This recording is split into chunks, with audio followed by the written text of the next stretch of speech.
Bismillahirrahmanirrahim. Assalamualaikum warahmatullahi wabarakatuh. Salam santri naik kelas. Ketemu lagi dengan saya Akbar Zainuddin di YouTube channel Santri Institut Indonesia pada segmen Santri Talks.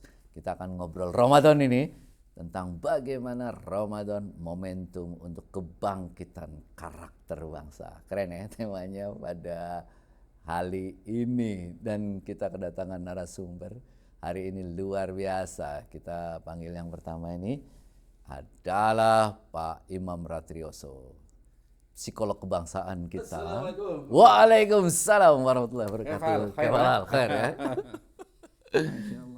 Dari pesantren ke psikologi. Sekarang jadi psikolog kebangsaan. Iya. Kok nggak ke agama? Iya, karena kebangsaan itu juga bagian dari agama. Mantap. Yang kedua kita akan panggilkan Pak Duktur Dingot Hamonangan Ismail. Ini juga luar biasa, dari pesantren ini adalah ke pendidikan. Sekarang di Dukturnya adalah di manajemen SDM. Sekarang konsentrasi jadi ahli SDM ya? Ya, Pak Akbar, sesuai dengan tugas dokter, jadi harus fokus. Dokternya kebetulan manajemen sumber daya manusia, maka sampai ke guru besar nanti. Amin. Gitu. Mantap itu, sekali Pak Ismail. Dan yang ketiga, ini tidak kalah seru karena kita kedatangan santriwati, alumni pesantren dahsyat ini. Dari pesantren ke Universitas Indonesia Fakultas Ekonomi. Dahsyat ya. Dan pernah bekerja di PBB karena kuliahnya di Australia. Ibu Rindu Istiqomah. Assalamualaikum. Waalaikumsalam, Ibu Rindu. Membuat semua orang rindu. Di podcast kita udah beberapa kali Bu Rindu hadir. Masya Allah. Luar biasa ini. Mewakili santriwati perempuan. Mewakili santriwati, insya Allah. Amin. Kita akan ngobrol dari Ramadan ke Ramadan. Bertahun-tahun kita Ramadan. Ini kondisi bangsa, karakter bangsa ini dari waktu ke waktu kita masih banyak kondisinya ini ya. Masih banyak indeks korupsi kita masih cukup rendah apa tinggi sekarang itu? Cukup tinggi ya. Jadi masih banyak kejahatan, masih banyak kekurangan, masih banyak kemaksiatan. Masih. Nah, kira-kira kondisi sekarang itu sebenarnya seperti apa nih bangsa ini, Pak Imam, psikolog kebangsaan kita ini? Ya, makasih Pak Akbar. Ini pembuka yang sangat bagus ya. Pak Akbar menyampaikan sebuah pertanyaan refleksi untuk kita semua ya di bulan Ramadan ini. Pertanyaan untuk kita sebagai seorang pribadi Muslim dan juga kita semua sebagai warga bangsa. Ya. Berkali-kali kita Ramadan, bertahun-tahun kita Ramadan, puasa, tarawih, tadarus, buka bersama. Namun kok ketika dikaitkan dengan fakta di lapangan, kondisi di lapangan, sebagian data tadi Pak Akbar sampaikan, indeks korupsi kita masih tinggi, ya. Kualitas SDM kita masih belum beranjak signifikan, ya. Dan masih banyak persoalan-persoalan yang jika kita lihat secara fakta dan objektif, ya tidak ada pergerakan yang signifikan menuju arah perbaikan. Padahal kan tujuan dari puasa itu sebagaimana yang berulang-ulang kita dengar, berulang-ulang kita sampaikan, menjadi orang yang bertakwa. Ya. Berarti kan kalau yang berpuasa ini satu bangsa, berarti kan bangsanya bertakwa dong. Ya. Harusnya kan begitu kan. Tapi kenapa antara tujuan dan kalau kita dulu zaman kuliah antara idealita dengan realitanya kok jomplang gitu kan. Jadi ini jadi pertanyaan kita semua gitu. Nah, analisa saya secara psikologi kebangsaan adalah selama ini kita masih terjebak dalam pemahaman yang dangkal ya. Terutama tentang Ramadan tadi ya. Jadi kita hanya memaknai Ramadan itu dalam seremoninya. Ya. Apa misalnya? Oh, kita ramai bukber. Ya kan? Bahkan sekarang kalau mau reunian sekalian bukber saja karena momentumnya bareng kan gitu kan. Secara ekonomi jadi efektif. Nah, sekarang ada fenomena lagi dari mak-mak nih, munggahan. Salah mak-mak dong. Iya bukan salah mak-mak. Ya itulah itu maksudnya itu fenomena ya kan. Iya. Jadi yang kita bicarakan itu seremoninya, lipstiknya, kemasannya. Tapi substansi dari puasa itu sendiri itu terabaikan. Kan puasa itu menahan diri, merasakan lapar, haus, merasakan keprihatinan, mendekatkan diri kepada Yang Maha Kuasa. Yang dimana di dalamnya itu semua sudah jelas. Puasa, sholat itu mencegah perbuatan keji dan mungkar. Yeah. Puasa itu menahan nafsu gitu kan. Yeah. Tapi kok kenapa indeks korupsi kita masih tinggi, bahkan makin menggurita di lapangan. Nah ini tadi menurut saya kita masih terjebak dalam budaya-budaya yang lipstik kemasan. Gimik aja dong berarti. Gimik itu ya. Jadi tidak substansial tadi. Di mana menahan dirinya? Di mana mencegah keji dan mungkar? Padahal korupsi itu ada di mana-mana gitu kan. Nah itu yang jadi pertanyaan reflektif yang cukup mengguncang ya buat kita semua sebagai warga dan sebagai sebuah bangsa. Gitu. Pak Ismail, kalau akar masalahnya tadi gimmick dari sisi SDM, pembangunan SDM, itu sebenarnya apa yang sedang terjadi ini? Ya, jadi kalau menurut saya memang ini harus diriset, Pak Akbar. Jadi kalau secara sains harus diriset. Karena seorang dokter itu tidak boleh berkata kata-katanya, tapi harus ada faktanya. Ya. Tapi bisa kita lihat dari variabel, banyak variabel. Variabel di satu sisi yang pertama, katakanlah jumlah umat Islam di Indonesia ini yang berpuasa ya, berpuasa itu katakanlah 90%. Atau mungkin lebih atau kurang, itu kan yang berpuasa. Tapi kan seperti kata para ulama itu, puasa itu sendiri ada tingkatannya. Ada yang hanya puasa seremoni, seperti kata Prof Imam tadi, sahur, menahan apa yang membatalkan puasa, haus, lapar, dan syahwat gitu. Tapi habis itu psikisnya tidak berpuasa, spiritualnya tidak berpuasa, nafs tidak berpuasa. Maka kalau Imam Al-Ghazali kan membagi ada tingkatan puasa gitu kan. Nah itu yang saya katakan tadi perlu diriset oleh Santri Institut. Dari 90% umat ini berapa yang mampu melaksanakan kalau istilah Ghazali itu puasa jasad, puasa khawasul khawas, dan puasa tingkat tinggi gitu.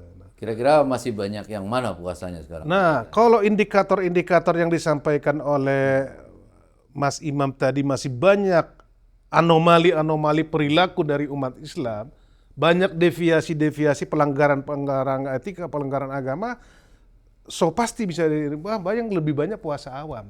Jadi memang Ramadan puasanya dilaksanakan, tapi habis itu selesai, tidak mengubah karakternya, tidak mengubah perilakunya. Gitu. Lebih sebagai kewajiban saja. Lebih sebagai kewajiban agama saja gitu kan. Padahal tujuan puasa tidak hanya itu. Puasa adalah pengungkit dari perubahan perilaku umat Islam untuk 11 bulan berikutnya. Kan itu teorinya gitu kan. Nah, gitu. Itu satu. Jadi perlu kita riset apa tingkat ketaatan beragama masyarakat kita ini, apa Islam KTP, beragama KTP, atau sudah beragama level perilaku ya. Ya artinya orang yang berpuasa yang tingkat tinggi itu, wong yang halal saja dia bisa jauhi gitu karena cintanya kepada Allah. Apalagi melakukan yang makruh, kan ada tingkatan yang halal, kemudian ada boleh mubah, ada makruh, ada haram, apalagi melakukan yang haram gitu. Nah itu perlu diriset. Santri Institut saya kira perlu melakukan itu gitu. Sudah level apa puasa umat hari ini? Berapa persen yang melakukan khawasul khawas? Itu mungkin Pak Akbar. Bu Rindu, ini perempuan Perempuan ya. Ini mewakili seorang perempuan. Betul. Luar biasa ini ya. Karena- Paling cantik sekarang ini. Kenapa tidak puasa itu tidak mampu mengubah perempuan? Contoh dari bergibah. Nah, iya. Ya kan, dari bergibah, dari dia berpakaian, ya kan? Karena kebanyakan perempuan By the way, ini, bergibah itu kebutuhan apa gimana? karena buat perempuan ini ada beberapa perempuan yang pemahamannya mungkin belum selevelan bahwa berpuasa itu adalah bukan hanya 1 bulan.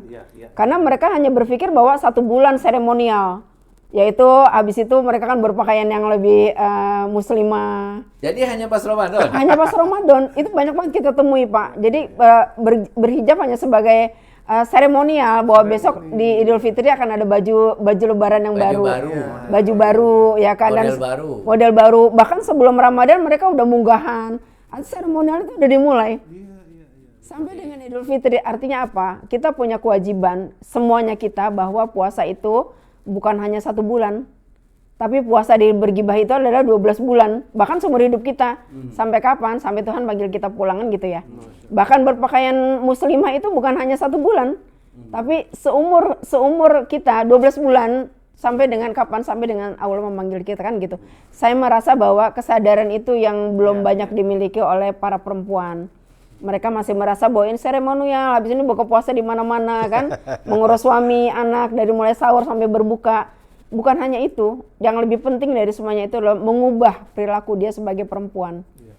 Lahir sebagai manusia yang baru setelah Ramadan. No Pendidikan gosip. itu dari mana sih? Apanya Pak? Kebiasaan, Nah, itu dia, Pak. mindset, itu dari mana itu datangnya? Kayaknya bahwa dari Ramadan saya itu lahir sebulan? tuh itu begitu ya. Maksudnya mungkin yang kita lihat, yang kita dengar, yang kita rasakan kan begitu. Nah, artinya sekarang kita punya kewajiban yang lebih besar dari itu bahwa kita harus berubah mulai dari rumah. Artinya apa? Berubah mulai dari perempuan. Karena rumah itu kan istananya perempuan. Nah, mulai nggak usah kita berpikir bahwa secara nasional kita akan merubah orang Indonesia. Nggak bisa. Kita rubah dari rumah kita masing-masing dulu. Ya kan, rumah kita puasanya 12 bulan.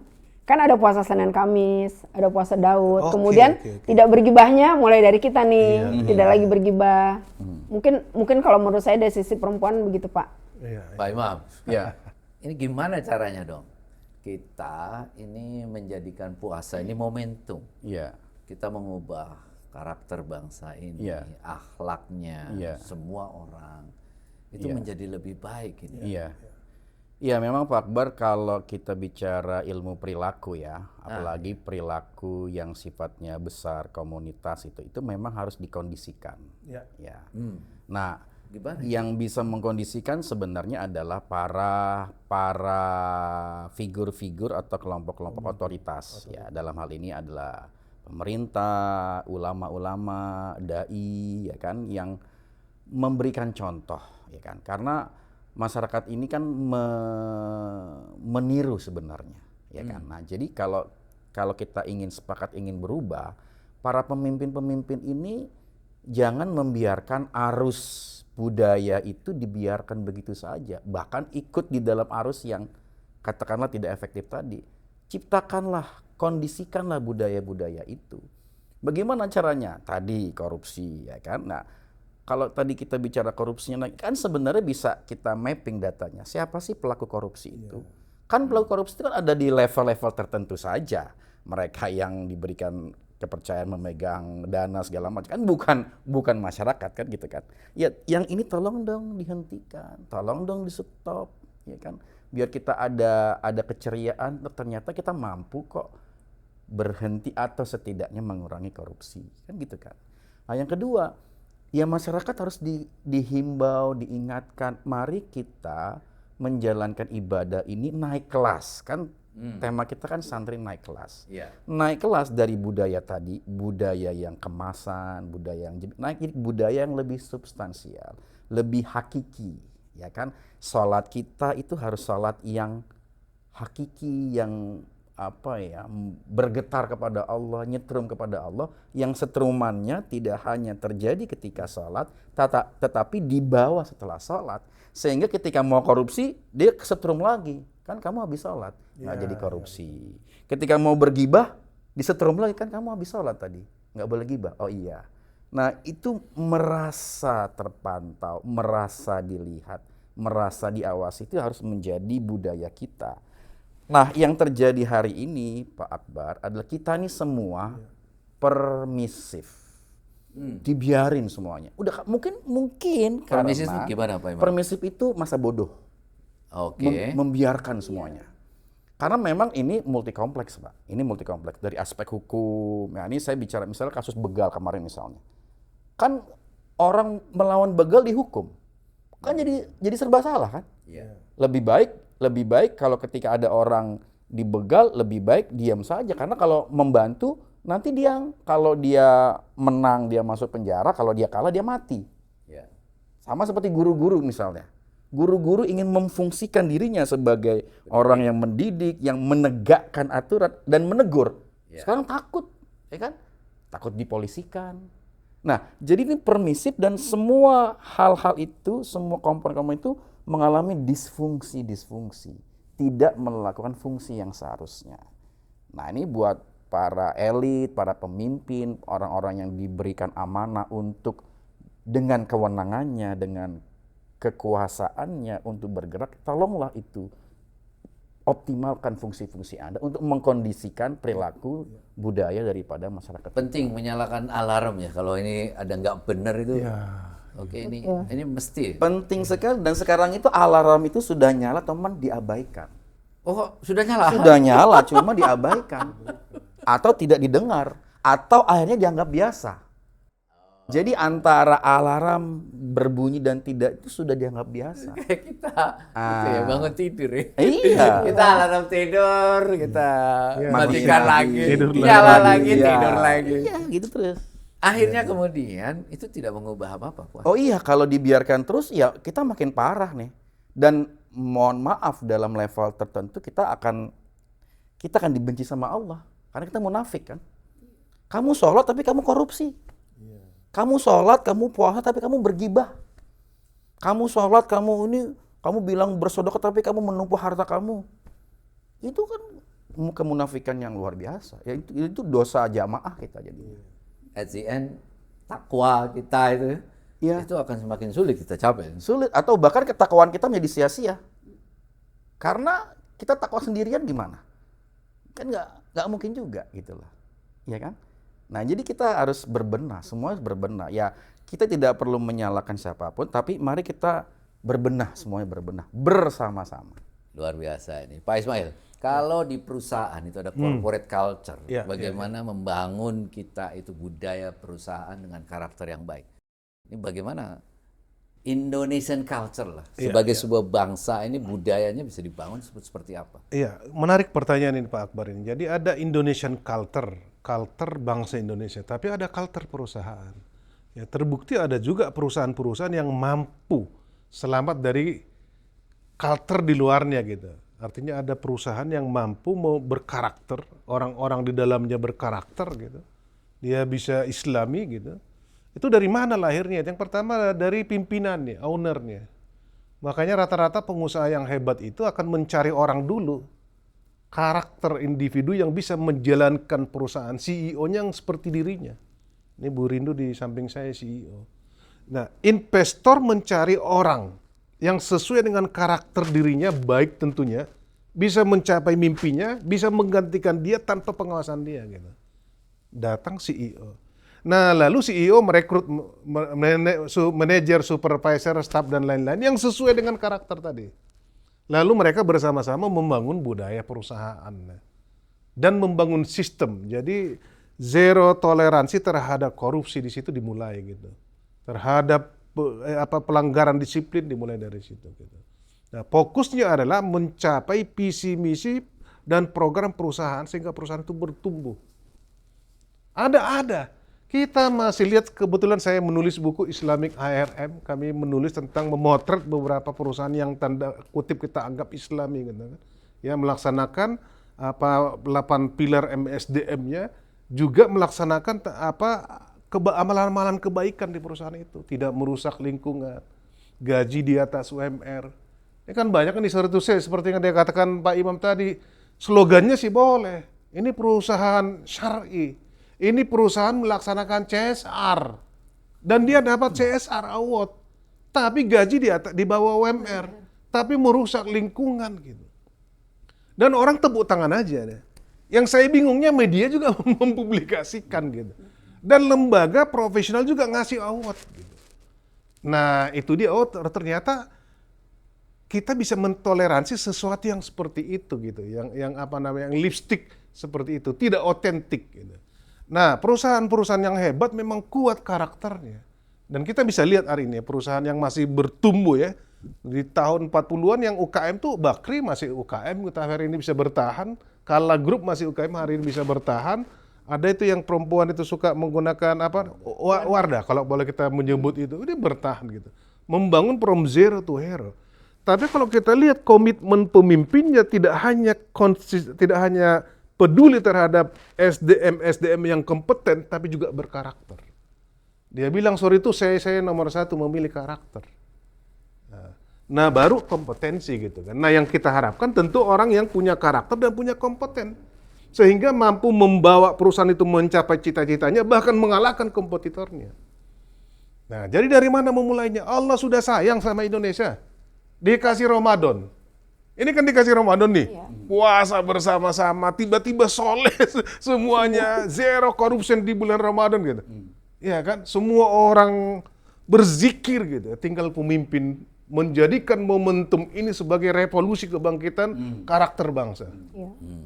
Kalau bayangkan kalau pemimpin melakukan itu, menteri-menteri, gubernur, bupati, wali kota melakukan itu, pimpinan-pimpinan partai melakukan itu, luar biasa Indonesia.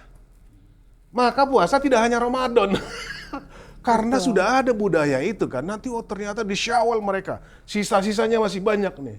Ya, masuk lagi habis Syawal gitu. Nah itu akan terjadi revolusi karakter. Saya kira momennya pas. Jadi Allah sayang sama kita. Ramadan jadikan revolusi untuk setahun berikutnya. Untuk setahun berikutnya. Jadi presiden ya, pemimpin tertinggi kita dan hari ini sangat powerful sekali mencanangkan ini. Kita mau etos Ramadan mewarnai etos kerja bangsa ini. Mewarnai karakter bangsa ini gitu. Ya kan? Sehingga berubahlah dalam 1 tahun ke depan. Luar biasa. Bu Rindu, dari sisi perempuan. Kalau dari sisi perempuan ini Pak, kita kembali lagi ke pendidikan. Ya kan, artinya adalah yang kita didik ke anak-anak kita ini kan Ramadan seremonial. Yang kita didikan ada pesantren kilat yang hanya 1 minggu. Di pesantren kilat ini yang diajarkan hanya mengaji, sholat, dan berpuasa. Pesantren kilat ini belum mengajarkan bahwa ada 11 bulan ke depan yang harus dibawa dari 1 minggu ini. Ya kan? Dan juga saya berharap nanti Ramadan pesantren kilat ini tidak terjadi hanya di bulan Ramadan.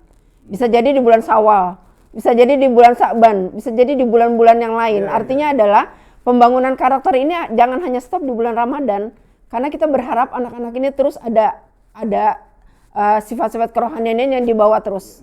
Karena dunia begitu keras menguncang mereka untuk berpaling dari yang sudah kita ajarkan di seminggu di Ramadan.